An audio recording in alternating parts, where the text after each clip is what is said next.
اعوذ باللہ من الشیطان الرجیم بسم اللہ الرحمن الرحیم۔ حضرت آدم علیہ السلام اور حوا علیہ السلام زمین پر کہاں اتارے گئے؟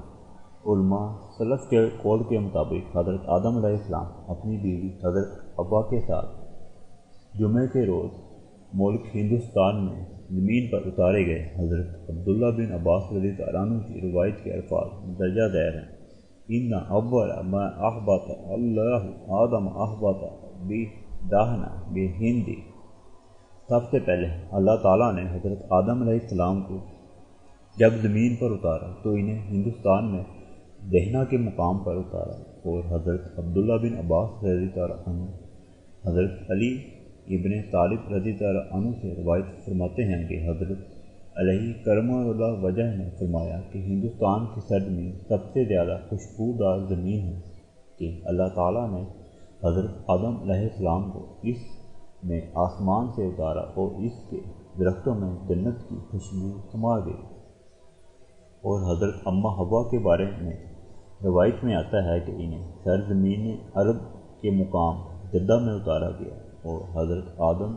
حضرت حوا کو تلاش کرتے کرتے سرزمین عرب پر پہنچ گئے اور مزدلفہ کے مقام پر ان کے قریب پہنچ گئے، اور عرفات سے جا کر ان کا آپس میں تعارف ہوا اور ان کی ملاقات ہوئی، اور اسی تعارف کی بنا پر اس مقام کا نام عرفات ہوا، اور ایک دوسرے کے قریب پہنچنے کی بنا پر اس مقام کا نام مزدلفہ مشہور ہوا۔ اور جس دن وہ اکٹھے ہوئے تو دونوں کے جمع ہونے کی وجہ سے اس دن کا نام جمعہ ہوتا ہے۔ اور کہتے ہیں کہ حضرت آدم علیہ السلام کو ہندوستان کے ایک پہاڑ پر اتارا گیا جسے بودھ کہتے ہیں، اور تورات میں بھی حضرت آدم علیہ السلام کا ہندوستان میں اتارا جانا مذکور ہے، اور تورات میں اس پہاڑ کا نام واسم بتایا گیا ہے جو ہندوستان میں اردہج اور مندر کے درمیان واقع ہے، اور وادی کے قریب واقع ہے، جسے جھیل کہا جاتا ہے اور جسے جبر بوت کہا گیا، اور ہندوستان کے جزیرہ سلان دیپ پر واقع ہے۔ اور حضرت حوا بی بی روایت کے مطابق مکہ مکرمہ کے قریب جدہ کے مقام پر آسمان سے اتاری گئیں، اور حضرت آدم علیہ السلام کے ہندوستان میں اہل اسلام اور تورات کے بیان کے مطابق روایت سے بھی ثابت ہے۔ اور روایت میں یہ لکھا ہے کہ بیت اللہ شریف حضرت آدم علیہ السلام کے ساتھ ہی آسمان سے اتارا گیا، اور سب سے پہلے حضرت آدم علیہ السلام نے اس کا طواف فرمایا، اور ان کے بعد دوسرے آنے والے انبیاء بھی بیت اللہ شریف کا طواف کرتے رہے۔ اور حضرت آدم علیہ السلام نے ہندوستان سے سفر کر کے بیت اللہ شریف کے پیدل چل کر 40 حج کیے، کیونکہ اللہ تعالیٰ نے انہیں ہندوستان میں ہی وہی فرمائی کہ اس گھر کا حج کرو، لہذا آپ نے حج کیا، اور جہاں آپ نے پڑاؤ کیا وہیں پر بستی اور آبادی بنتی گئی۔ کہتے ہیں کہ جب حضرت آدم علیہ السلام جنت سے زمین پر تشریف لائے تو ان کے سر پر جنت کے درخت کا بنا ہوا تاج تھا، اور جب وہ پتے جو تاج کے اوپر لگے ہوئے تھے خشک ہو گئے اور جھڑ کر زمین پر گرے تو ان سے طرح طرح کی خوشبوئیں پیدا ہوئیں۔ اور یہ بھی کہتے ہیں کہ جب حضرت آدم علیہ السلام جنت سے زمین پر تشریف لائے تو آتے ہوئے جس درخت کے پاس سے گزرے اس کے پتے شاخیں توڑ کر ساتھ لیتے آئے، جن سے دنیا میں طرح طرح کی نباتات پیدا ہوئیں، اور ہندوستان کی یہ خوشبوئیں جو دنیا بھر میں اپنی ثانی نہیں رکھتی حضرت آدم علیہ السلام کی برکت سے وجود میں آئیں، اور یہ سب جنت کی یادگاریں ہیں۔ اور پھر ہر قسم کا پھل ہندوستان میں پیدا ہونا جنت کی برکات ہیں، اور اہل علم و معرفت کہتے ہیں کہ ہندوستان کے یہ تمام پھل جنت کی سوغاتیں ہیں جو حضرت آدم علیہ السلام لے کر آئے، اور ہندوستان کے بنیادی پھلوں کو جنت کی اصلی پھلوں میں یہ فرق ہے کہ یہ خراب ہو جاتے ہیں اور جنت کے بگڑتے نہیں۔ اور بیت اللہ شریف کے علاوہ حضرت آدم علیہ السلام کے ساتھ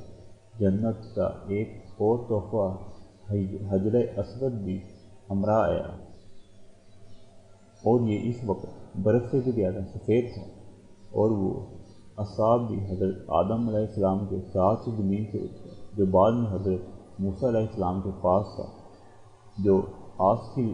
لکڑی سے بنا ہوا تھا، اور مر اور لبان کی خوشبو بھی حضرت آدم علیہ السلام لے کر آئے تھے۔ روایت میں یہ بھی لکھا ہے کہ 30 قسم کے پھل حضرت آدم علیہ السلام جنت سے لے کر آئے تھے۔ ان میں 10 پھل وہ تھے جو چھلکوں کے اندر تھے، اور 10 پھل وہ تھے جن کے اندر گٹھلی تھی، اور 10 پھل ایسے تھے جن کا چھلکا تھا نہ گٹھلی۔ جو پھل چھلکوں کے اندر تھے وہ یہ تھے: اخروٹ، بادام، پستہ، بندو، پوش، خشخاش، شاہ بلوط، رانج، انار، کیلا، اور گٹھلی والے 10 پھل یہ ہیں: آڑو، خوبانی، آلو بخارا، کھجور، خبیرہ، ہمبیر، زمرود، اناب، مکل، شاہ لوج۔ اور وہ 10 جن کی گٹھلیاں نہیں تھیں وہ یہ ہیں: سیب، بہی، امرود، انگور، توت، انجیر، لیمو، خرنوب، ککڑی، خربوزہ۔ اور روایت میں یہ بھی آتا ہے کہ حضرت آدم علیہ السلام جنت سے گندم کے دانوں کی ایک پوٹلی بھی لے کر آئے تھے، اور حضرت آدم نے جبرائیل امین سے اس بارے میں پوچھا کہ اس کا کیا کروں؟ جبرائیل نے کہا کہ اس زمین پر بکھیر دو۔ اللہ تعالیٰ نے اس کی فصل اگا دی،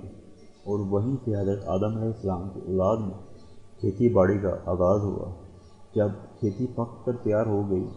تو اسے کاٹنے کا حکم ہوا، اور پھر اللہ تعالیٰ کی قدرت کے ساتھ ان سے دانے الگ ہو گئے، اور 2 پتھروں کے درمیان ان دانوں کو پیسا اور آٹا تیار کیا، پھر اسے گوندھا اور اسے آگ پر پکایا، اور جبرائیل نے انہی پتھر اور لوہا لا کر دیا جس سے آگ پیدا کی، اور سب سے پہلے انسان کے کھانے کے لیے یہ غذا تیار ہوئی۔ حضرت ابن عباس رضی اللہ عنہ نے حضرت آدم علیہ السلام کے ساتھ گندم کے خوشے کے آنے کا ذکر سنایا، جن کے کھانے سے جنت میں ان کے لباس اتر گئے تھے، اور درختوں کے پتوں سے انہوں نے اپنے بدن کو چھپایا تھا، اور انجیر کے پتوں کو جوڑ کر انہوں نے اپنے بدن کے لیے پردہ بنایا تھا۔ اور حضرت آدم علیہ السلام بے پردگی سے بچنے کے لیے جنت میں کہیں چلے گئے اور درخت کے پتوں کے پیچھے چھپ گئے، اور برہنگی سے بچنے کے لیے پناہ لی، تو اللہ تعالیٰ نے انہیں پکارا کہ اے آدم، کیا مجھ سے بھاگ رہے ہو؟ عرض کی: یا پروردگار، مجھے آپ سے شرم آ رہی۔ تو اللہ کریم نے ان سے فرمایا: کیا جنت کی وہ نعمتیں جو میں نے تمہیں عطا فرمائی تھیں، کیا پناہ کے لیے تمہاری کافی نہیں تھی کہ تم نے حرام کی طرف رخ کر لیا؟ عرض کیا: وہاں کیوں نہیں، لیکن تیری عزت کی قسم ہے کہ میرے وہم و گمان میں بھی نہیں تھا کہ کوئی شخص تیری جھوٹی قسم بھی کھا سکتا ہے۔ ان کی مراد ابلیس کی اس قسم سے تھی جو اس نے ان کے سامنے کھائی تھی کہ حلفیہ ان سے کہا تھا کہ میں تم دونوں کا خیر خواہ ہوں۔ لہذا حضرت آدم علیہ السلام کو دنیا میں لوہے کی صنعت سکھائی گئی، اور کاروبار زراعت کی تعلیم دی گئی، اور انہیں پکا کر کھانا سکھایا گیا، اور 2 زنبور، 1 آئرن ہتھوڑا اور ٹھٹیا دیا گیا۔ اور پھر جیسا کہ روایت میں مذکور ہے کہ اللہ تعالیٰ نے حضرت آدم علیہ السلام کو پہاڑ کے اوپر اتارا، پھر آپ پہاڑ سے اتر کر زمین کی سطح پر تشریف لے آئے، اور اللہ تعالیٰ نے تمام زمین کا نظام ان کے سپرد کر دیا، اور تمام جنات، بہیم، مویشی، چارپائے، چرند، پرند اور درندے ان کے ماتحت فراغ پائے۔ اور جب حضرت آدم علیہ السلام پہاڑ کے اوپر سے زمین پر آ گئے تو تمام ملائے اعلیٰ کی آوازیں آنا بند ہو گئیں، اور ہر طرف سے زمین کی وسعت انہیں دکھائی دی، اور زمین پر کسی طرف انہیں کوئی بھی نظر نہ آیا، تو آپ اکیلے گھبرا گئے تو عرض کیا: یا رب الکریم، میرے علاوہ یہاں کوئی اور بھی ہوگا جو تیری تسبیح و تحمید کرے؟ تو اللہ تعالیٰ نے جواب میں سنایا، جیسا کہ وہب کی روایت میں آیا ہے اے آدم علیہ السلام، میں تیری اولاد سے ہی اس زمین کو آباد کروں گا، اور جو میری تسبیح و تمجید کریں گے اور میری قدسیت بیان کریں گے، اور میں زمین میں ایسے گھر بناؤں گا جہاں میرا ذکر بلند ہوگا، اور میرے مخلوق وہاں میرا نام لے گی اور میری عبادت کیا کرے گی، اور ان گھروں میں میرا ایک خاص گھر ہوگا جسے میں خاص عزت بخشوں گا، اور اسے اپنے نام سے پکاروں گا، اور اس میں اپنا گھر کہوں گا، اور اس کی عظمت بیان کروں گا، اور اس پر اپنا جلال ڈالوں گا، اور اسے دبدبہ عطا کروں گا، اور اس گھر کو میں قابل حرمت اور امن کا مقام بناؤں گا، اور اس کی حرمت کی وجہ سے اس کا آس پاس بھی پرامن اور بابرکت ہو جائے گا، اور اسے اپنی طرف سے خاص عزت عطا کروں گا، اور جو کوئی اس کے امن کو تہ و بالا کرے گا اور وہاں کے رہنے والوں کو خوفزدہ کرے گا، اور جو میرے ذمے سے نکل جائے گا، اور اس گھر کو میں پہلا قابل احترام گھر بناؤں گا، اور وہ مکہ کے اندر ہوگا، اور ایسا بابرکت ہوگا کہ دور دراز کے لوگ پرندہ ہار غبار رود بالوں کے ساتھ چر کر آئیں گے، اور تلبیہ کے ساتھ اللہ تعالیٰ کا ذکر بلند کرتے ہوئے آئیں گے، اور اللہ اکبر کے نعرے لگاتے ہوئے آئیں گے، اور بارگاہ الہی میں آ کر روئیں گے، گڑ گڑائیں گے، اور جو مجھ پر اعتماد کرے وہاں آئے کہ وہ مہمان کی ضیافت کرے، اور اس کو عزت بخشے، اور اس کی تمام حاجتیں پوری کرے، اور اسے شاد و آباد کرے۔ اے آدم، جب تم زندہ رہو اور اسے آباد رکھو، پھر تمہارے بعد کے لوگ اور انبیاء کرام اسے آباد رکھیں گے، اور ہمیشہ تیری اولاد وہاں عبادت کے لیے آیا کرے گی۔ اور پھر حضرت آدم علیہ السلام کو حکم ہوا کہ وہ بیت اللہ شریف کو جائیں جو زمین پر قائم کیا گیا ہے، اور وہاں جا کر اسی طرح سے طواف کریں جیسے فرشتوں کو طواف کا حکم کرتے دیکھا۔ اور یہ بیت اللہ شریف اس وقت جب یہ جنت سے آیا تھا ایک بہت بڑے یاقوت کا شکل کا تھا، اور یکتائے زمانہ تھا، جیسا کہ حضرت حسن بن یحییٰ رضی اللہ عنہ نے فرمایا ہے۔ پھر جب اللہ تعالیٰ نے قوم نوح کو طوفان سے غرق کیا تو اس یکتائے زمانہ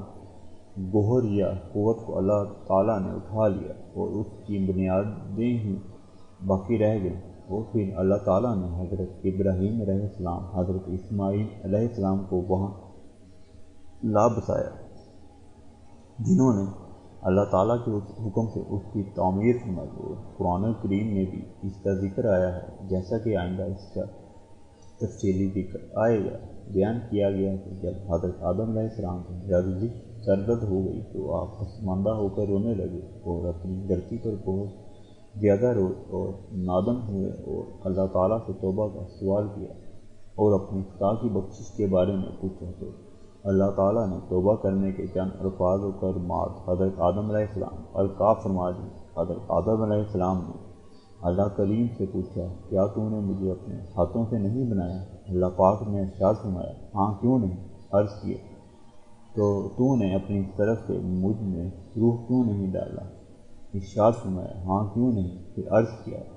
اے رب کریم، کیا تو نے مجھے جنت میں نہیں ٹھہرایا؟ ارشاد فرمایا، ہاں کیوں نہیں؟ پھر حضرت آدم علیہ السلام نے پوچھا، اے رب کریم، کیا تیری رحمت تیرے غصے سے بڑھ کر نہیں؟ فرمایا، کیوں نہیں؟ عرض کیا، اگر میں توبہ کر لوں اور اپنی اصلاح کروں اور تیری بارگاہ میں پناہ لینے آ جاؤں تو کیا تو مجھے دوبارہ جنت میں بھیج دے گا؟ تو اللہ تعالیٰ نے فرمایا، ہاں کیوں نہیں، ضرور۔ فَتَلَقَّىٰ آدَمُ مِن رَبِّهِ کَلِمَاتٍ، حضرت آدم علیہ السلام اپنے رب کریم سے کلمات توبہ کے سیکھ لی، اور ان کے مطابق بارگاہ الہی میں توبہ کی، اور دونوں نے بارگاہ الہی میں عرض کی، ربنا ظلمنا انفسنا وان لم تغفر لنا وترحمنا لنکونن من الخاسرین۔ اس کا ترجمہ ہے، اے رب کریم، ہم نے اپنے آپ پر زیادتی کی، اور اگر تو ہمیں نہیں بخشے گا اور ہم پر رحم نہیں فرمائے گا تو ہم گھاٹے میں پڑ جائیں گے۔ روایت میں لکھا ہے کہ جنت کی نعمتوں سے محروم ہونے اور زمین پر اترنے کے بعد آپ مسلسل روتے رہے اور 40 روز تک انہوں نے کچھ کھایا پیا نہیں، اور پھر 1 برس تک حضرت بی بی حوا سے ان کی ملاقات نہیں ہو سکی۔ روایت میں آیا ہے کہ حضرت آدم علیہ السلام بحکم خدا بندی بیت اللہ شریف کا حج کرنے کے لیے تشریف لے گئے، اور وہیں حضرت حوا سے ان کی ملاقات ہوئی، اور دونوں حج کی ادائیگی کے بعد ہندوستان کو واپس تشریف لے آئے اور ایک غار میں رہنے لگے اور اپنے شب و روز وہیں پر گزارنے لگے۔ پھر اللہ تعالیٰ نے ایک فرشتہ ان کے پاس بھیجا اور ان نے انہیں لباس بنایا اور پہنانا سکھایا، اور مورخین کا خیال ہے کہ پہلا لباس انہوں نے بھیڑ بکریوں اور چوپاہوں اور درندوں کی کھالوں سے تیار کیا، اور عرصے تک ان کی اولادوں کا لباس یہی رہا، اور پہلا لباس جنت کے درختوں کے پتوں کا ہی پہن کر آئے تھے۔ اللہ تعالیٰ